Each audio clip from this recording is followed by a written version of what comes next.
हाँ भोला गुप्ता।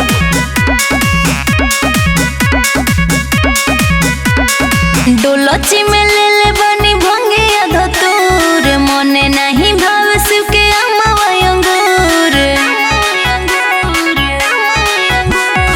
देखो तानी मन तोहर बाखू सहाल लागता ध्यान देले बड़े महाकाल। दोनों जाना लो भोला जी से हथवा जोड़ी पहिला सुमारी हम महजन वाला करी दूसरा बलम वाला करी। पहिला सुमारी हम महजन वाला करी दूसरा बलम वाला करी।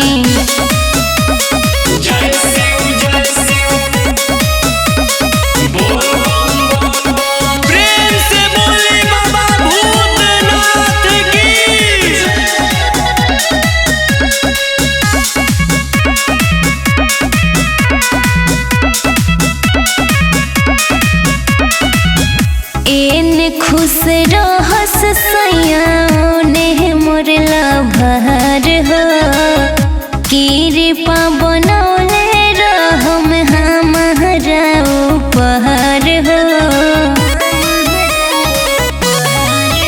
जल ढार लेके बेल के पतैया हो बार कोई दी है भूला तोहर नैया हो। पिया हो देहते मोर लभर सहरी पहिला सुमारी हम महजन वाला करी दूसरा बलम वाला करी।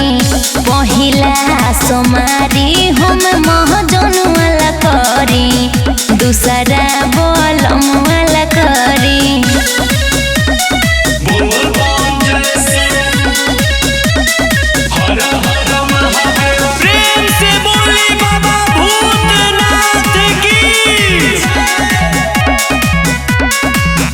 पवन गोलूला हम करी उपवास हो मोहन विशेषर बड़े दिलवा के पास हो। जवन सोचो तारू पूरा हो जाई हो तिलक चंदन माथा पे लगाई हो। ओमे नमः शिवाय बोली घड़ी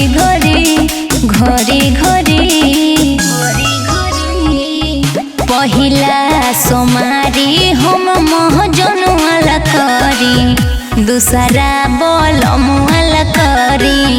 पहिला सोमारी हम महजन वाला करी दूसरा